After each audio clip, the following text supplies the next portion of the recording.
도사를 만나는 게 훨씬 빠르겠다. 왜냐하면 도사는 사람이니까 내가 못 만날 이유도 없지. 그래갖고 이제 그때부터 도사에 빠집니다. 그래갖고 사람들 가운데 말을 좀 특별한 말을 하거나 옷차림새를 좀 특별하게 하고 다니거나 그러면 저 사람이 도사인가 해가지고 그 사람은 이제 가서 문답도 해보고 또 이제 얘기할 만하면 집에 데리고 가서 밥도 먹여서 이렇게 해보고. 근데 양이 안 차. 다 양이 안 차.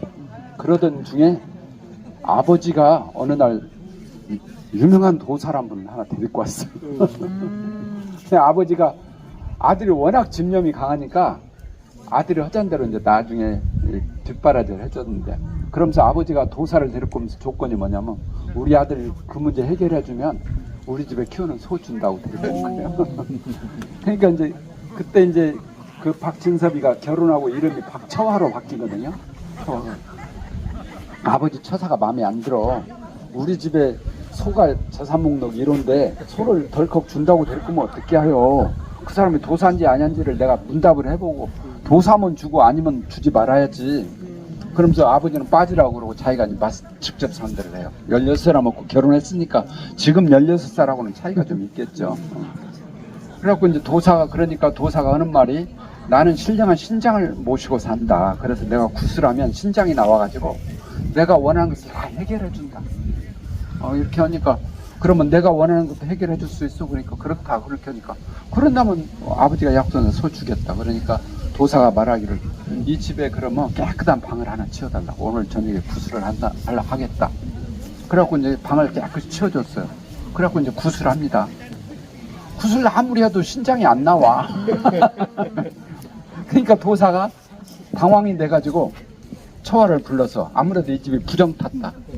그러니 이 방 말고 사람이 죽지도 않고 사람이 태어나지도 않은 그런 방을 하나 골라서 저기를 치워달라. 그러니까 처화가 들으니까 이 도사가 가짜 같아.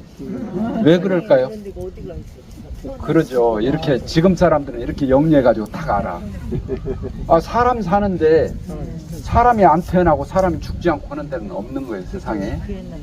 그런 도가 있다면 그건 가짜야. 그러니까 처화가 그 도사를 쫓아내요. 그러면서부터 도사 만나는 것에 대한 그 좌절감이 와요. 수많은 사람을 만났는데도 안 되니까.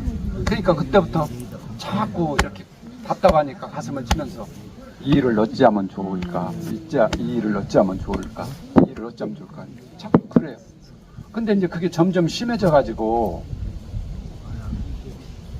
어느 날 이제 부인이 밭을 매러 가면서 아침에 양푼에다가 밥을 비벼 가지고 이렇게 이제 주니까 숟갈로 밥을 뜨는 것을 보고 나갔어요. 그래갖고 점심때가 돼서 밥을 다시 차려주려고 와서 보니까 밥 숟갈을 든 채로 그냥 앉아있는 거예요. 그게 이제 그 생각이 빠지면 만사를 다 잊어버리고 거기에 푹 빠져있는 거예요. 이 일 어쩌면 좋지 하다가 만사를 잊어버리고 그냥 앉아있는 거예요. 이런 게 이제 초기 그 기록에 보면 나와 있거든요. 본인이 하신 말. 나중에 또 이제 그 뒤에 구호동 사람들이 여기는 법성장이라는 데를 다녀요. 오늘 법성 가서 식사하셨죠? 불미. 네. 거기를 걸어서 이렇게 하는데, 저기 가면 강이 있어요. 그래서 거기를 건너가야 되는데, 거기가 선진포 나루터라는 데가 있어요. 거기서 나룻배를 타고 건너가서 장을 가. 그러니까 동네 사람들이 장을 간다니까 나도 따라가려고 그러니까 따라가라고 그래갖고 이제 갔어. 가갖고 거기서 배를 기다렸는데 나룻배가 왔어요. 근데 하필이면 나룻배가 딱 오는 시간에 또 그것이 딱 온 거예요. 이 일을 어찌하면 좋을까. 그러니까 동네 사람들이 다 나룻배를 타고 장에 가버렸어. 혼자 남아있고. 그래갖고 동네 사람들이 장을 다 보고 끝나고 해가 질 무렵에 걸어서 와서 나룻배를 건너와 보니까 서 있거든, 처화가. 그러니까 자네 뭐 하는가? 그러니까 그때서 정신이 돌아온 거예요. 예를 들면 이제 이런 사건들이 자꾸 있게 돼요.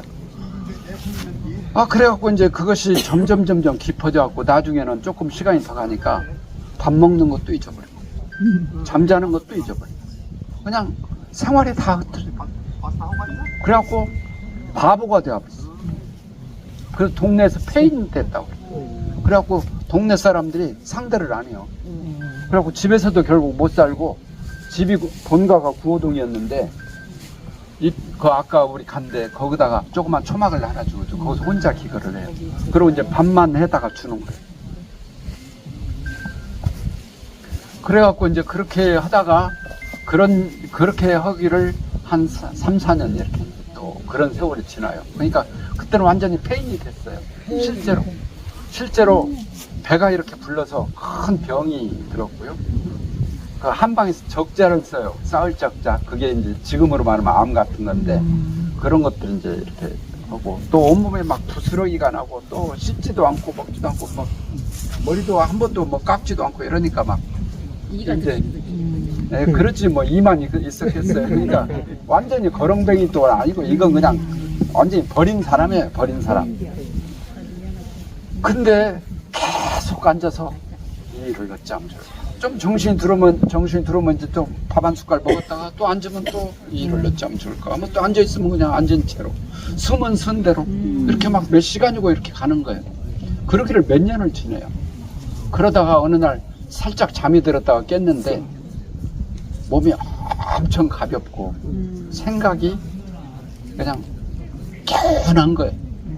그러니까 방에서 일어나가지고 방을 몇 바퀴를 이렇게 돌았는데 그 기분이 그냥 날아갈 것 같은 거예요. 이상하다. 참 별일이다. 이게 무슨 일일까? 자기도 그게 이제 이해가 안 돼가지고 그러다가 마당에 나가가지고 마당을 몇 바퀴 돌았어. 근데도 여전히 그래. 그러다가 자기 모습을 이렇게 돌아보니까 이게 꼬리꼬리 아니거든. 그러니까 내가 왜 이러고 있지? 그 생각이 그때 돌아온 거예요. 그때서 돌아와. 그러니까 물을 떠다가 이제 싹 씻고 머리도 감고 그러니까 이제 집에서 옷도 새로 갖다 주니까 얘 갈아입고 밥도 해주니까 먹고 그러고 나서 이제 밥 먹고 그 옆에 가면 그 아까 노루목이라는 데 있잖아요. 거기에 큰 노력 바위가 지금도 있어요. 거기 앉아서 이렇게 이제 그 앉아 있는데 사람들이 지나가다 거기가 휴식 장소예요. 지나가는데 쉼터 같은 곳이죠. 몇 사람 지나가다가 둘러앉아서 이 얘기를 하는데 마침 그 사람들 동학교도들이요. 그래갖고 동학교도들이 동경대전이란 책이 동학교전 같은 거예요. 성경 같은 거예요. 거기에 보면 최수훈 선생이 득도하는 과정이 설명이 돼 있어요. 그 얘기가 간단하게 소개를 하면 이런 거예요. 오유영부 나에게 신령스러운 부적인데 그러니까 수훈 선생이 하늘로부터 들었다는 얘기거든요. 나에게 신령스러운 부적이 하나가 있는데 그 기명선약이라 그 이름을 신선이 먹는 약이라고 한다. 기형궁궁하고 그 모습은 어떻게 생겼냐면 활을 2개를 쌓아놓은 것과 같고 활 2개를 쌓으면 뭐가 돼? 활 2개를 쌓으면 뭐가 되냐고. 응? 그러지. 동그라미 원이 되잖아요. 원. 또 기형 을르리라 거기다가 세을자를 쓰면 뭐가 돼?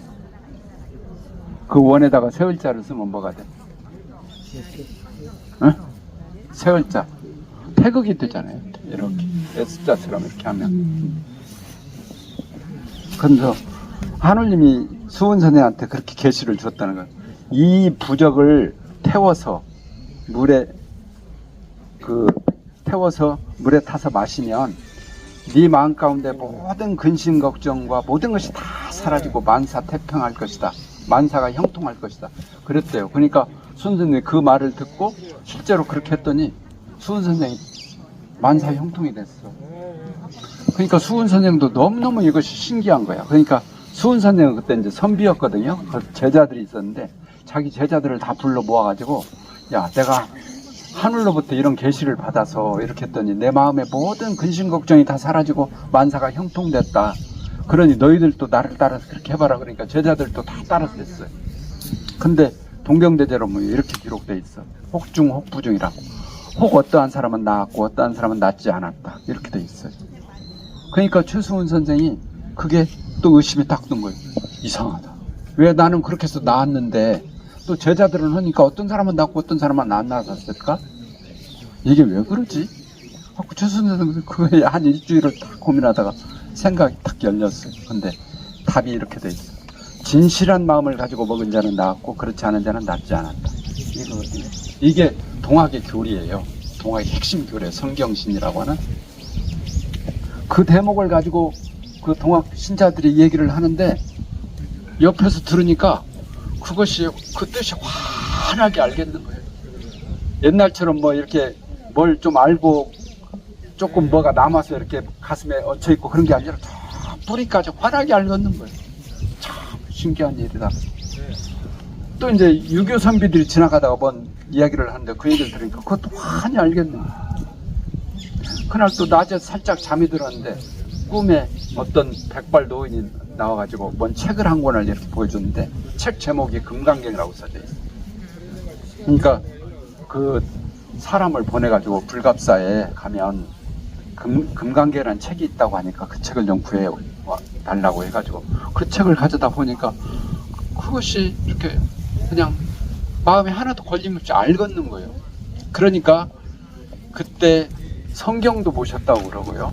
동경대전도 보시고 또 논어, 맹자, 뭐 대학, 중용 이런 하여간 과거의 성현들의 그런 경전이라고 하는 경전을 다 가져다 보시고 그러면서 무릎을 치시면서 하신 말씀이 있어요. 나의 안 바를 내가 지금 안 바를 과거의 성현들이 먼저 알으셨다. 먼저 알으셨다 그러고 아까 말씀드린 대로 만유가 체성인데 만유가 하나의 체성이에요. 그러니까 세상의 모든 존재들은 각기 다 특성이 다르고 개별의 모습을 다 따로따로 가지고 있는 거 있지만 그 뿌리를 파서 보면 하나에서 시작된 거다. 하나에서부터 시작된 거다. 그러니까 세상은 하나다 그 말이에요. 이제 그런 진리를 이렇게 이제 터득을 한 거예요. 네, 예, 그렇게 마무리할게요 이제. 그래가지고 그렇게 하면서 이분이 완전히 황골탈태가 돼요. 그 병색 있던 것이 싹 사라지고 얼굴에 막 광채가 나고 그래갖고 이제 동네 사람들이 막 이제 모일 거 아니에요. 막 그런다고 하니까 근데 막 이분이 뭔 말씀을 한번 하면 사람이 이렇게 아무 의욕도 없던 사람이 갑자기 막 사람이 확 살아나. 그래갖고 막 삶이 막 충천해지는 거예요. 막 그런 경험을 계속 하게 돼요. 그러니까 막 사람들의 신뢰가 엄청 깊어지는 거죠. 그러니까 나중에 죽으라면 죽는 신유까지 하게 되는 거예요. 맞아요. 그렇게 해서 이제 제자들이 만들어지고 그렇게 해서 여기서 이제 여러 가지 또 여러 가지 지금 이제 한 3분의 1 정도 말씀을 드렸는데 오늘 여기까지 하고 다음에 또 할게요. 내년에 또 오시면 할게요. 예.